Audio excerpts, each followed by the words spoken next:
Good evening, everyone, and thank you for coming. Cab Spotlight invites a special guest with us here today, Heather Abbott. Heather Abbott lives in Newport herself, and she was one of the many impacted by the Boston bombings. And we are honored to have her with us today to talk about her road to recovery. So, without further ado, please join me in giving Heather a warm welcome.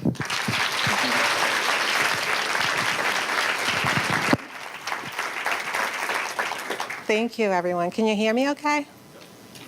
Okay. Thank you so much for having me here tonight. I really appreciate it. And thank you. I see everyone in their Boston gear. And when I walked in, I saw the sign that I'm sure many of you signed for me, and that's very nice. I really appreciate it. As was mentioned, my name's Heather Abbott. I like to call a survivor rather than victim of the Boston Marathon bombing. And I'm here tonight to tell you about how I've been overcoming that adversity that I was faced with. Because I'm certainly no expert. I am a regular person just like anybody else in this room who might have gone to watch the Boston Marathon that day. So I want to talk to you about what happened to me, what's been happening since then, specifically how the community here in Newport has helped me. And I have time for questions at the end. So if there's something you'd like to ask, please feel free, open to answering just about any question you might have. So I hope you'll ask me something. This is my first formal presentation of this length of time. So at the end, I'm going to give you my email address. And if you can write to me and let me know what you thought, constructive criticism is welcome. I'd really appreciate it, because in case I get asked to do this again. But first, what I'd like to do is show you a video that sort of goes through my day on April 15th, which started off on a train up to Boston with my friends, and a lot of them are here tonight. And it kind of takes you through what happened to me and what's been happening since that day. So I hope you like it.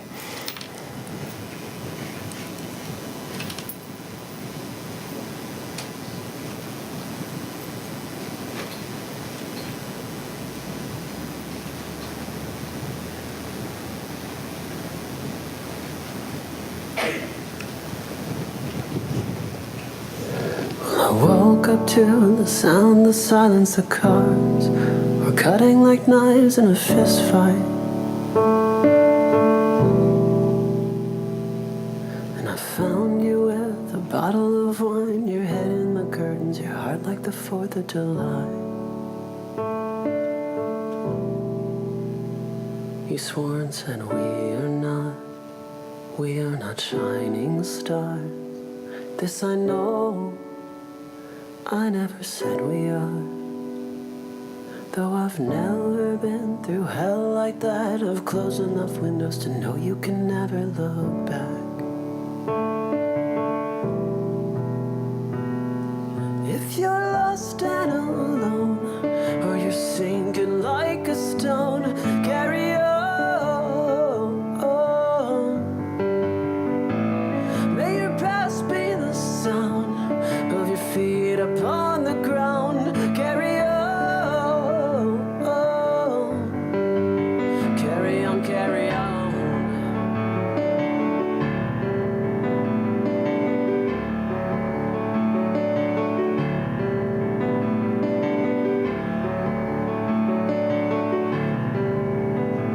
So I met up with some friends at the edge of the night in a bar off 75. Talked and talked about how our parents will die, all our neighbors and wives. But I like to think I can cheat it all to make up for the times I've been cheated on. And it's nice to know when I was left for dead, I was found, and now I don't roam these streets. I am not the ghost you want of me. If you're lost and alone, or you're sinking like a stone, carry on. May your past be the sound of your feet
Thank you. Wasn't that great?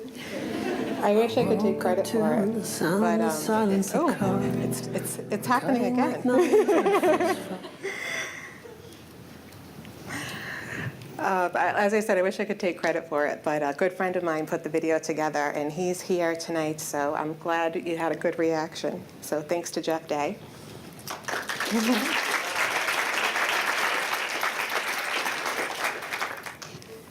So I'll start off by telling you what happened. On April 15th, I had plans to go to the Red Sox game on Marathon Monday, something I do with my friends. We like to go up there, we take the train, we watch the Red Sox game, and then we typically go down to the finish line and meet other friends of ours at a bar called Forum. Because as you know, if you live in Newport, we have a lot of visitors for the summer that rent places down here, and it's a chance for us to see our Boston friends, and that's kind of the meeting place, so that's where we go. So this year we headed up on the train, just like we always do, and then we went over to the Red Sox game, and when we were there, we were leaving to go to the Forum, but a group of 7 of us got kind of separated, and one group arrived before 3 of us stragglers. And 3 of us were waiting to get in line at the Forum, and the runners were coming through the finish line when we heard the first bomb go off. And I remember when I heard it, I turned to look at the direction it came from, immediately knowing that something bad was happening. But before I could react, the second one went off.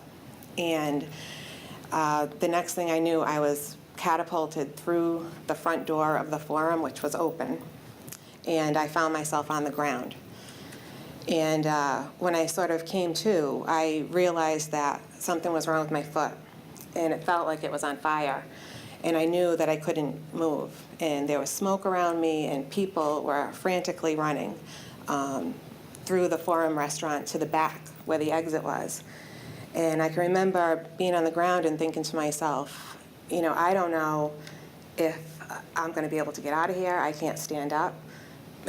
People are running by me. Who's going to stop and help me? Because they're all running for their lives, literally. And I didn't know if another bomb was going to go off. And somebody came and helped me, and helped me get to the back. And I can remember a couple women, one of them saying the Hail Mary to me, and I knew that things were bad. She called her husband over, and he helped me. He picked me up and carried me down the stairs to the back alley of the Forum restaurant where all the other people were running to.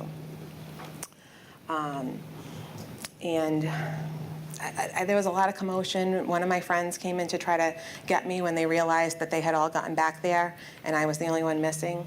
And I could tell by the looks on their faces when they saw my foot that again, I knew it was not good. And I remember just thinking I really wanted to get to an ambulance as soon as possible.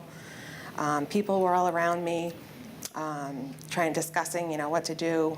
And eventually an ambulance came, and they had to carry me back through the front of the restaurant to get me to the ambulance, and off to the hospital I went.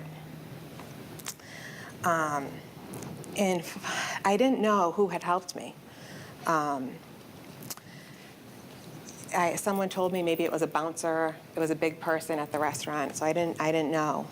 But what happened was the next day, someone did an interview with a gentleman named Matt Chatham, who is a former NFL Patriots lineman. And he was at the Forum that day supporting the Joe Andruzzi Foundation, who's also a former Patriot. And he had been interviewing and saying that he had helped this woman, and he was very emotional. I've actually heard the interview. And he said he described the whole scene of what had happened to me, and he said that he and his wife and a couple other members of the Joe Andruzzi Foundation were the ones that helped me get out of there, but they didn't know who I was, and they didn't know how to find me. And a friend of mine heard the interview and contacted Matt Chatham on Facebook and said, I think I know the woman that you're talking about. So that's how we got connected.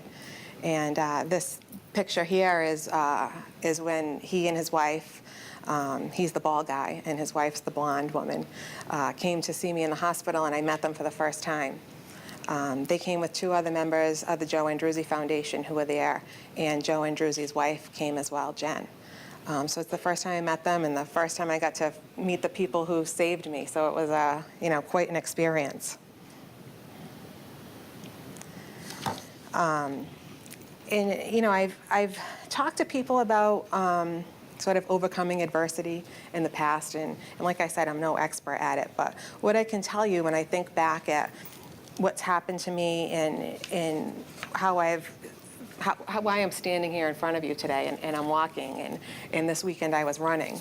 I kind of boil it down to three different areas. Some of it has to do with resiliency, and the way that I am resilient is through logic, and I'll talk a little bit more about that. Certainly the support, like I mentioned, from the community here in Newport, the city of Boston, all over the country.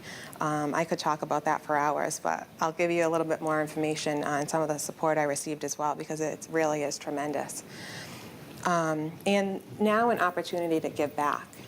And I'll talk to you about my friend Tristan in a little while, who also happens to be here tonight. So first I'm going to talk to you about resilience through logic. And I didn't tell you that I was an accounting major at Stonehill for my undergraduate degree. And I don't work in accounting now. I work in human resources at Raytheon. But I'm a logical person.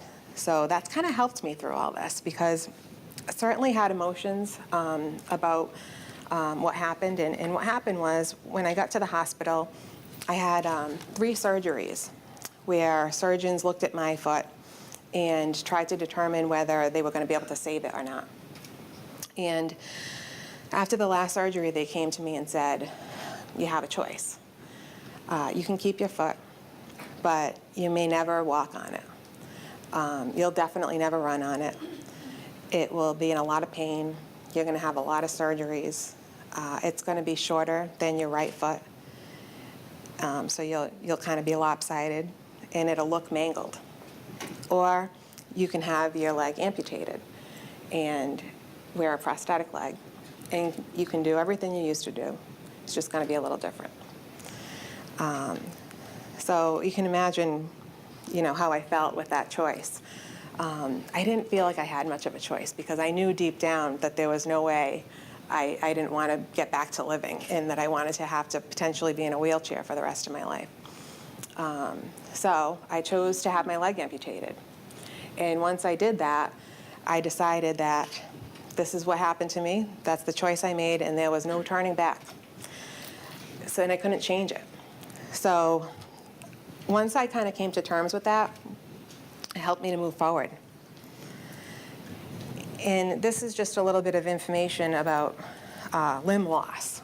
And I didn't know these facts at the time, but they became relatively evident to me as different amputees came to visit me to kind of tell me about what life is like as an amputee. And as you can see, there are a lot of people in the United States living with limb loss. There are many amputations every year. You can see that the #1 cause for limb loss is vascular disease, which is a lot of times diabetes. Most people who lose their limbs are over the age of 50, and most of them are males. So you can see that as these people came to visit me, I was beginning to see that I was in the minority by a lot. And that concerned me. People who came to see me were from the Amputee Coalition. A lot of them lost their limbs due to diabetes, or veterans, mostly men. And they would come in with a pair of shorts on, and they'd have the metal leg showing, and they'd tell me about all the things that they can do. They could run, they were playing sports, they were surfing. You really can do anything. And that was great. But I kept thinking, what is this going to look like? As a female, a relatively young female, that was a big concern to me. But I felt kind of funny bringing that up because it seemed kind of insignificant in the grand scheme of things. Was I going to be able to get a pedicure? So I didn't really ask a lot of questions about that. But somebody knew that I was going to have those questions, and she got in touch with the hospital when she heard about me and said she wanted to visit. Does anyone know who that is? That's Aviva Drescher, and she is one of the Real Housewives of New York. I had never heard of her before this happened to me. But she came to see me in the hospital, and she walked in on her prosthetic leg. And I could not tell. I had no idea. And she went on to tell me all about the fact that this was not the biggest deal in her life. She had lost her leg when she was 6. That she understood that I would have emotions as I kind of go through the process of learning to live with a prosthetic leg, but she's been doing it for years, and look at her. And she answered all my pedicure questions as well. You can't tell, right? So this made me feel much better. And I said, I'm going to be able to do this. However, the cost of having your leg look like this is a lot. So that was one of the drawbacks. But that's kind of where my support came in.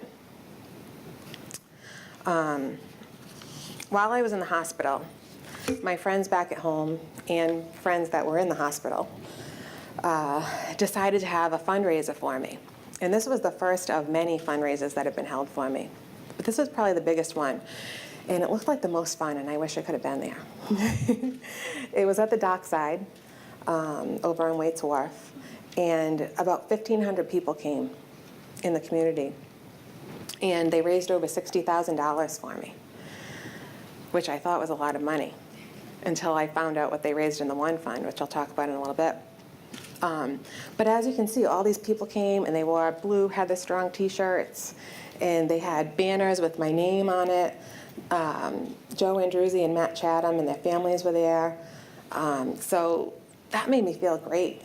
So you can imagine, I'm sitting in the hospital having just had my leg amputated, and I've got this big fundraiser going on at home.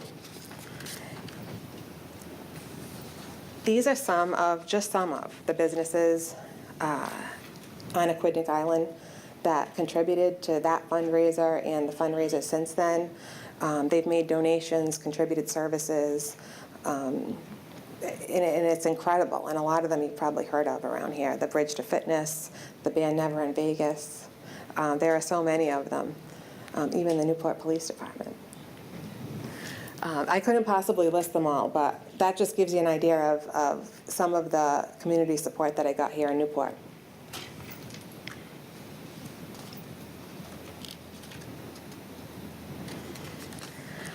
I also got a lot of support from celebrities.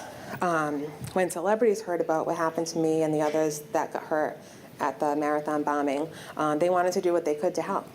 And Michelle Obama came to see me very shortly after I was in the hospital. This was the first picture of me in the hospital. I wasn't able to wash my hair yet. After that, I had my hair done at all times. But she came. Like I said, Aviva Drescher came. Bob Kraft came to visit me in the hospital. One of my friends tried to solicit tickets from him. I did an interview with Anderson Cooper. I was on CNN. And this gained a lot of publicity for me. Once I was on CNN, all kinds of people saw it, and they started donating to my recovery fund. So those fancy legs were becoming a possibility. I met Beyonce. She invited me to her concert, and I got to meet her backstage. I got to throw out the first pitch at the Red Sox game on Rhode Island Day, and it happened to be the day I left the hospital, so it was pretty exciting. I met New Kids on the Block. And there's a picture of Bill Walton there as well. And that's not even everybody. But just shows you, that how many people really wanted to help. And this really raised my spirits, in this really difficult time. And as things went on, of course, the media was there, and they were, printing headlines about me, and news spread about what had happened to me, and in turn that made donations increase, both to me personally and to the Boston One Fund, which was to be distributed to all of the victims, survivors of the Boston Marathon.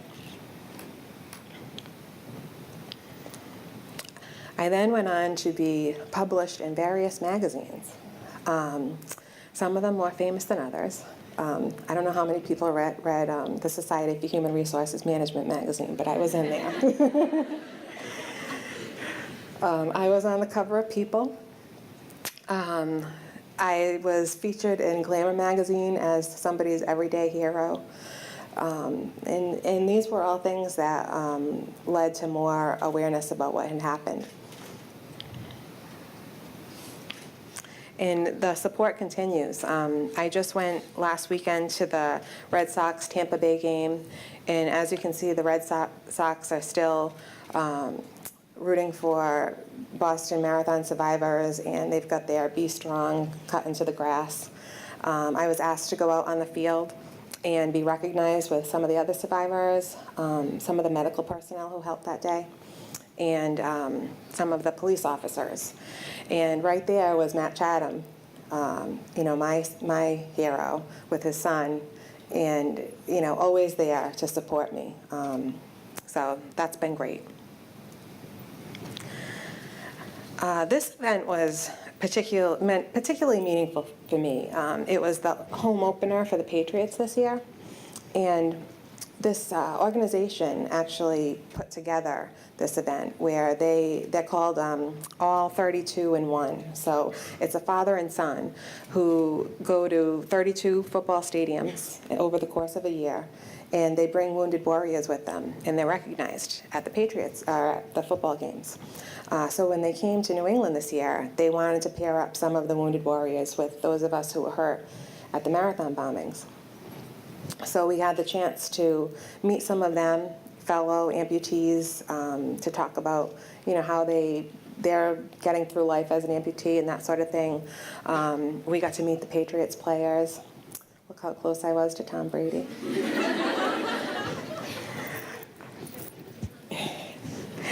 And most importantly for me, this event, a lot of us who lost limbs in the marathon, there's 16 of us all together, 9 women and 7 men.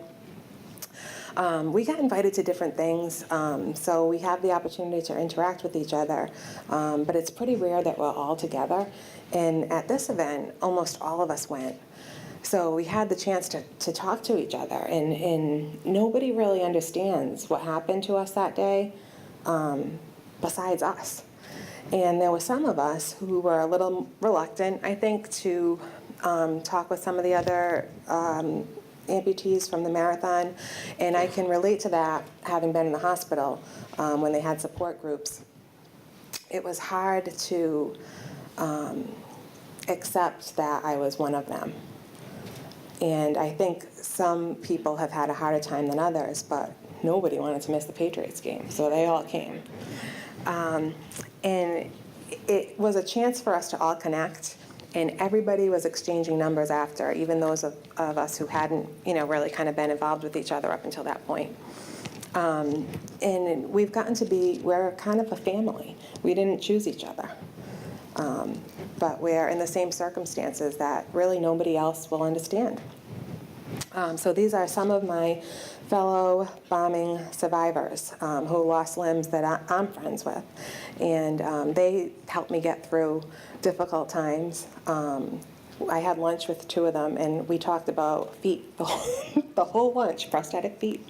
And we thought if anyone could overhear this, they'd think it was pretty funny. But you can't have that conversation with everybody. Not everyone gets it. So it's really important for me and for them as well to stay connected. Another organization that's supported me quite a bit is the Challenged Athletes Foundation.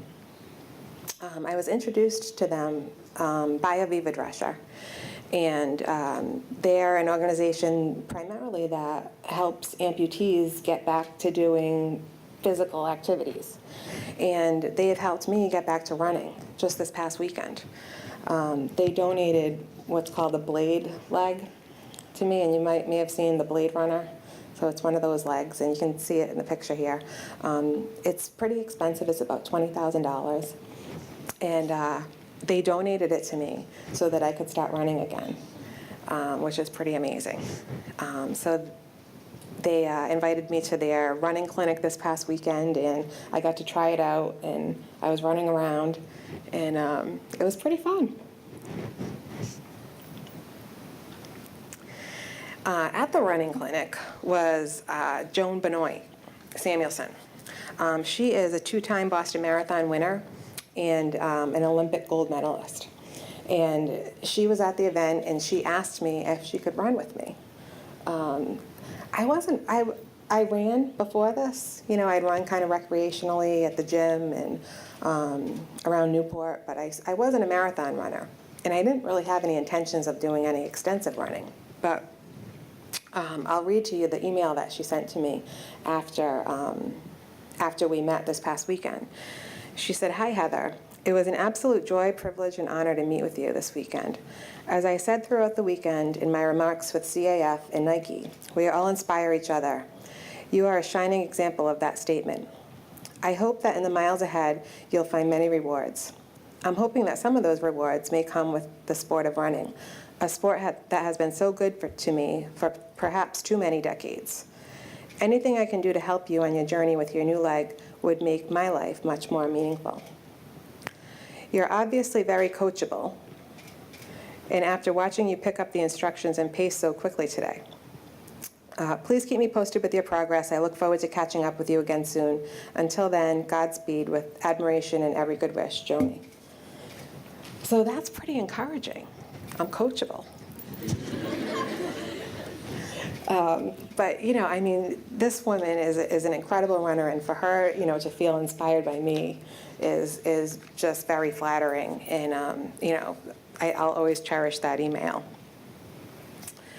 I also have kind of another unique thing that's happened, you know, by way of support. Back a couple months ago, the One Fund had gotten in touch with me and said, "Hey, we have this guy that called us. He runs this half marathon in Kentucky, and he's interested in making some donations to you. You know, can you give him a call?" And so I did. And he decided that he's got about a 5,000 person half marathon that he does every year. It's pretty big out there in Kentucky. He wanted to donate part of the proceeds to me and asked me if I'd come to Kentucky for the weekend to attend the marathon. And he's incredible. He's had shirts made with my name on them, and he's donating part of the proceeds to me. He keeps track of it on Facebook and on Twitter, and he had a $5,000 goal, which he's exceeded. So he has a $10,000 goal now. And he's really pretty amazing. So he happened to be in town a few weeks ago in Providence for the Business Innovation Conference, and he asked me if I would stop in. He said, "Just stop in for a quick minute and say hi. You know, I told people that you might be able to do that." And I thought, since he's being so nice to me, I should stop in and say hi. Well, he tweeted that I was going to stop in and say hi. And I got out of my car, and I was getting flashes in my face by the Providence Journal, who had been notified. And I was asked to get on stage in front of 400 people and talk about my recovery. And I got to tell you, I walked in, and it was people from all over the country there. And I walked in, and they all stood up and started clapping. And they're inventors. And one of them that I met is an inventor of prosthetics. He's 17 years old. And he developed a prosthetic arm for one of his friends that only cost $400. So he was pretty amazing to meet. And it was nice to be able to talk to people who who develop those types of things, and who, people like me are looking to in the future to have more advances in prosthetics and be able to do more things. So that was pretty amazing. And lastly, I wanted to talk about the opportunity that I've had to give back. There's a couple of things that I'm doing in the next upcoming weeks. that I would have probably never had the chance to be a part of. And it's one of them is going to be a feature in Motif magazine. It's a Providence magazine, and I understand it'll be in Boston as well, by this company called Slice of Life. They support the American Cancer Society. So I'll have the opportunity to work with them. And I'm also going to be featured in a Newport, Rhode Island series, television series that's being developed now and pitched to a network. So you can see that they were taking some pictures of me, and they're planning to base one of their episodes on me. And they have some information on Facebook. It's kind of interesting, but it's a chance to, give back to Newport. I also had the chance to be on an episode of The Real Housewives. And someone at work told me I should have superimposed myself in this picture. But I'm not on the show. I'm just on one of the episodes. But the episode is about prosthetics. So Aviva Drescher and I go to her prosthetist, and it sort of brings awareness to amputees and what we have to go through. Because I know before this happened, I don't think I gave a whole lot of thought to what life is like for an amputee. I see them with their prosthetic leg, and I think they put it on, and that's it. And there's a lot more to it. In fact, they have to be replaced every 1 to 3 years. They're, depending upon what kind of a leg you get, between $20,000 and $100,000 each. And a lot of people like to have multiple legs for running, for swimming, that sort of stuff. So they're very expensive, and it's not as easy as it looks to walk on them. So this was a nice chance to kind of bring some awareness to that.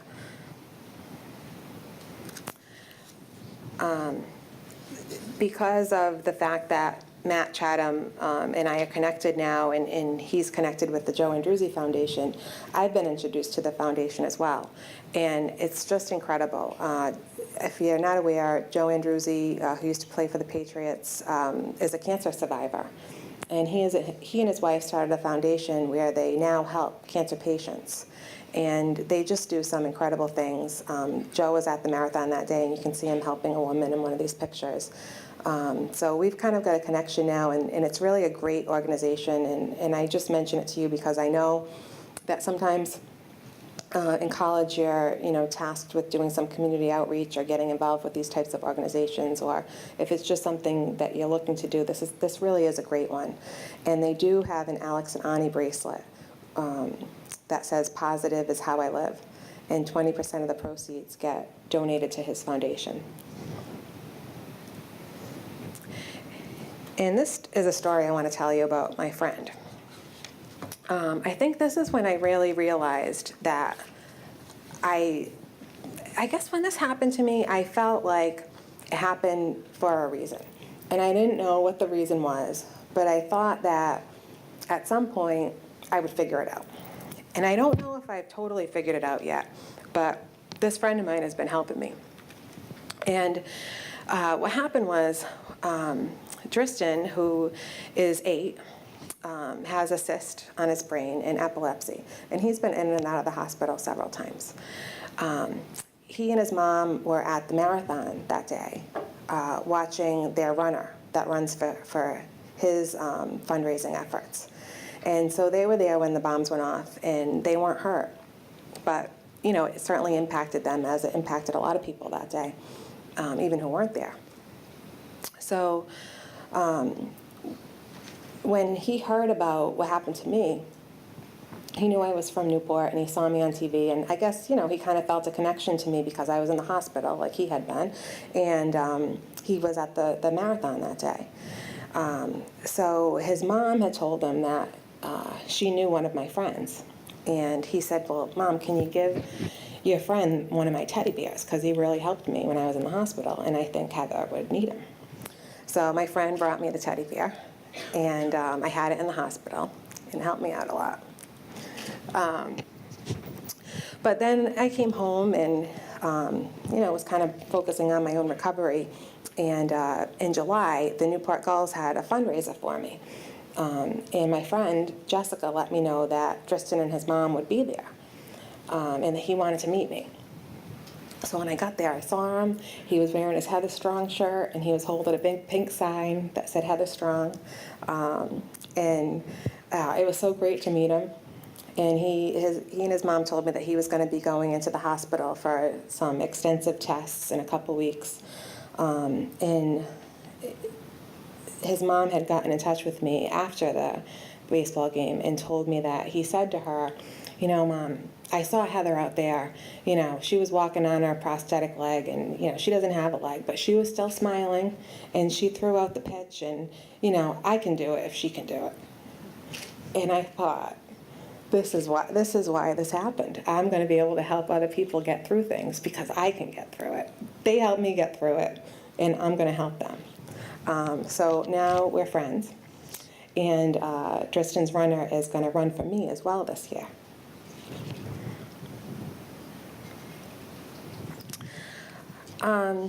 So for me, you know, kind of another thing that I needed to do to get some sort of, I guess, closure to this, you know, situation that's happened to me.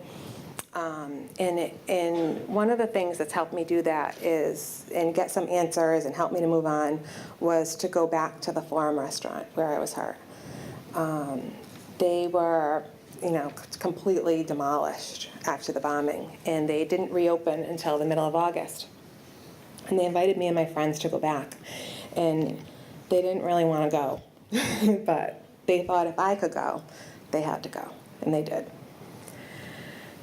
So we went to the reopening of the Forum restaurant, and you can see it there where it was destroyed, and it was under construction for quite a while.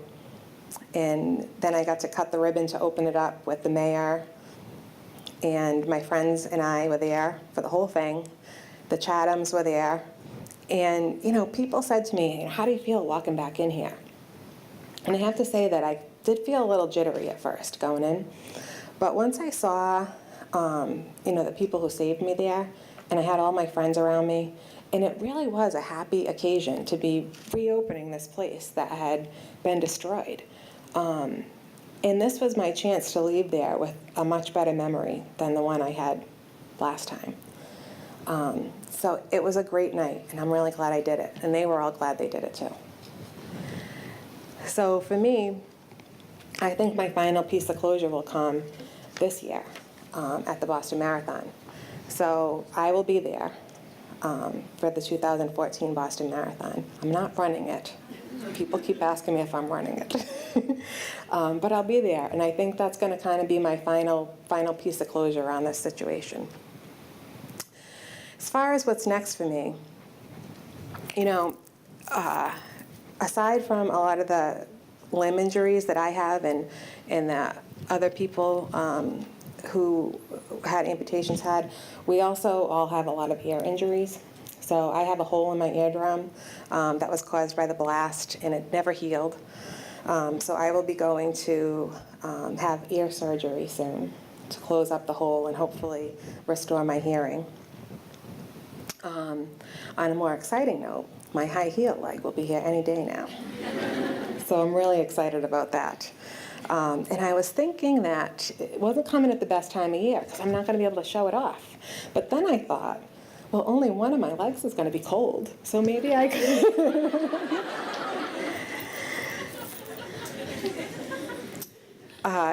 And you know, I did receive my blade running leg last week, so you may see me running around the streets of Newport, so don't run me over. And then finally, you know, I found when I was looking for headlines of news items that mentioned my name, I found this one, and it was after I had already kind of categorized my recovery into these three separate areas of resilience and logic, support, and the opportunity to get back. And I found this headline, and it's incredibly flattering, but it really also, it ties that all in together. I mean, it talks about, it says, Heather Abbott, Boston bombing victim, transforms tragedy through community, gratitude, and acceptance. And, you know, that community is the support that I talked about. I think the gratitude is now the opportunity that I have to get back. And the acceptance is the resiliency and the logic that I demonstrated early on. So I thought that it was really nice that this headline kind of tied those things together for me. So before I open it up to any questions, I just want to mention, how you are able to get in touch with the Joe Andrewsy Foundation if it's something you'd like to do. Driston is doing some fundraising efforts as well, and his website is Miles for Miracles. And like I said, I'd really like your feedback on what you thought of the presentation today, and my email address is listed there as well. So with that, I'm happy to answer any questions that you might have.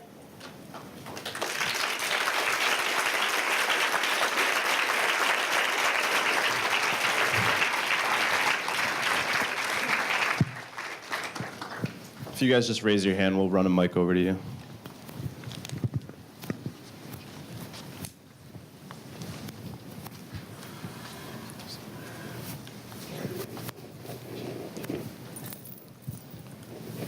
How has your friends and family supported you throughout your recovery?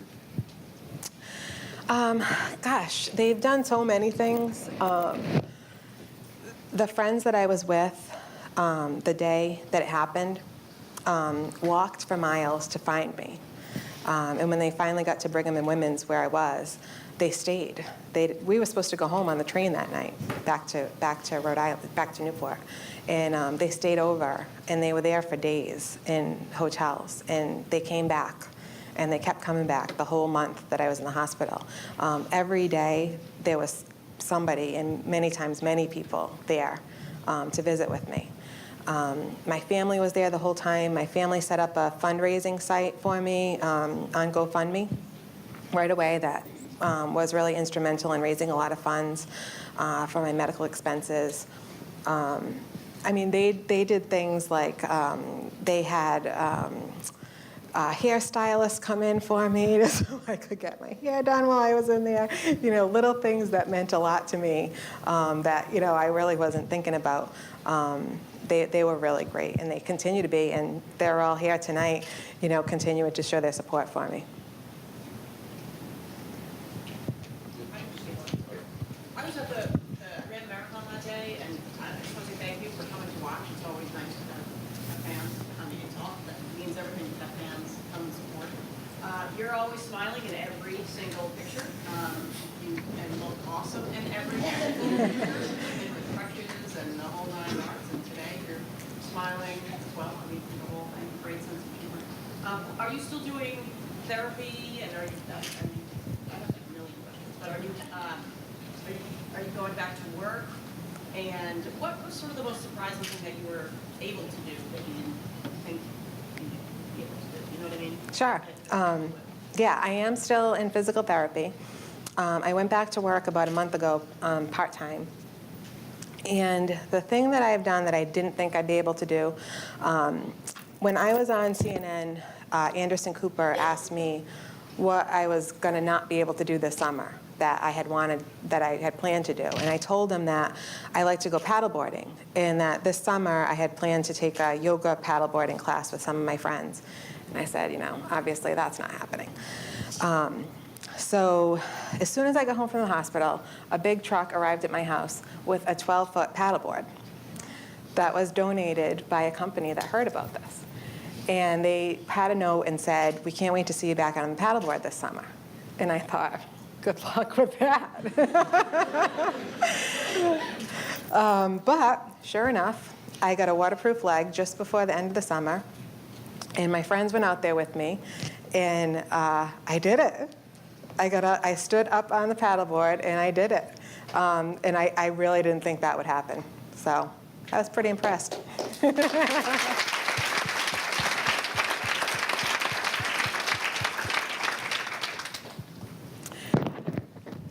Before the next question, you mentioned that I'm always smiling. And I know sometimes that probably seems funny to people. I'm not always smiling. I've had really hard moments. When I got my leg, the first leg that I got, and in the video you could see me taking my first steps on it. I thought when I got that leg, this was it. I see all these people walking around on the leg, and I was going to be able to walk, and this was going to be great. This is the moment I had been waiting for. And when I got there, I saw the leg, not attractive at all. And it hurt. It hurt to put on. It felt, I can't describe what it's like to walk on this thing. Until you do it, you can't describe it. And at this point now, I think I've forgotten what it's like to walk with two legs. But it's a really strange feeling. It was a really big kind of slap in the face to me that I'm never getting my real leg back. I'm never going to know what it feels like to walk with two legs again. It was hard. And some people have said to me, you know, you're smiling all these pictures and Boston's strong and everybody's, you know, counting on you to be strong, you know, isn't that hard? And I say it is, because sometimes you're not strong. I mean, in that moment, I wasn't strong. But what makes me strong is that I overcame it. So I think just because we have some weak moments, you know, we're still strong because we're still moving forward. So I guess that my point is that I have them. Can me and Micah go for a run with you? I would love that.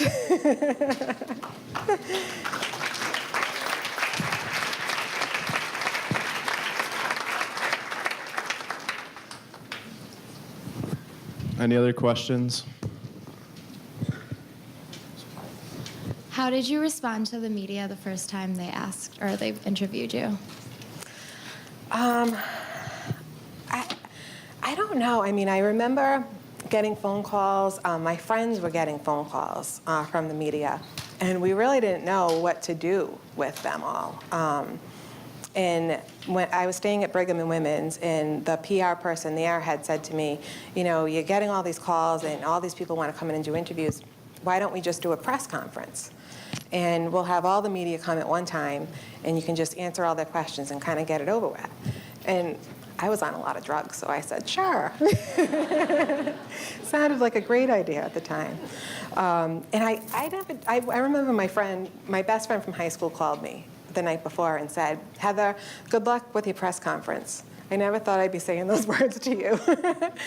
And I guess I didn't really know what to expect, but when I got wheeled into this room, now all these cameras, there were so many cameras and people were crawling on the ground to take pictures of me, and I didn't really know how to react. And I remember looking in the sea of people, and a woman smiled at me, and I smiled back, and I said, this isn't going to be that hard, and it wasn't. I have to say that they've been really nice. They've been very nice to me. Anyone else? Yeah. Hey, Heather. So following up on that a little bit, the way, you know, there's pictures of you with, you know, you said you get to hang out with some celebrities. The way sort of celebrity has been sort of forced upon you at this point, and you seem to have, you know, carried it pretty well, and understand that there's a lot of social responsibility now, too. How are you balancing sort of this newfound thing that you're like celebrity, but also trying to, you know, inspire and do the right thing? And what would you say to other people who want to maybe try to reach out and do those types of things? Sorry, I didn't catch the end of that. Oh, yeah, don't worry about that. I'll get it. Balancing kind of that celebrity status and then other things. I don't feel like I'm a celebrity, first of all. But, you know, I'd have some exciting things. Sometimes it's hard to meet Beyonce one night and then have to go to work at Raytheon the next day. So that's, you know, it's a little difficult. And I think it's made me realize that, you know, maybe this is a time in my life that I want to do something different. You know, maybe I want to use this experience to do something to help other people or inspire other people. And I haven't really figured that all out yet. But like I said, as time goes on, you know, I'm meeting people that are helping me figure it out.